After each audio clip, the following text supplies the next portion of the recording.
বলতেই সেই গরুটি সেটি লাথি দিয়ে দূরে সরিয়ে দেয় এবং সেটি উড়তে উড়তে আবার এসে পড়ে একদম ডাইনিরই গায়ে।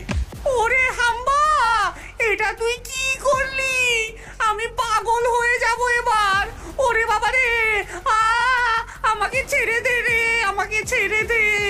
ওরে বাবা রে, এত চুলকানি কেন রে? চুলকে চুলকে শেষ হয়ে গেলাম গো। উরি বাবা রে। জগা জগা, তোদের গরু ওটা কি লাথি দিয়ে ফেললো রে? আর এমন লাথি সে দিল যেন সে একটা ফুটবল প্লেয়ার।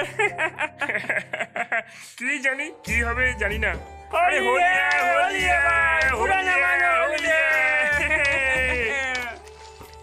এদিকে ডাইনি তো চুলকানি পাউডারের জ্বালায় সারা শরীর চুলকে চুলকে একদম পাগল হয়ে যায় এবং রাগে গজগজ করতে থাকে।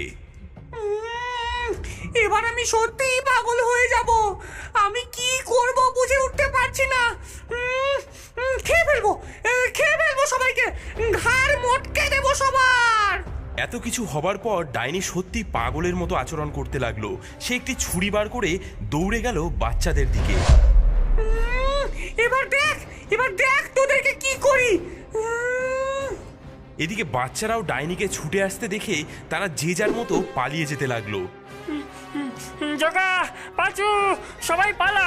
ওই দেখ একটা ডাইনি আমাদের দিকে তেড়ে আসছে। পালা পালা পালা। ডাইনি সে আমাদেরকে মারতে আসছে কেন? আমরা কি করেছি? বাঁচাও বাঁচাও বাঁচাও বাঁচাও। বাচ্চারা পালাও পালাও এবং বাঁচাও বাঁচাও বলতে বলতে গ্রামের দিকে ছুটতে থাকে।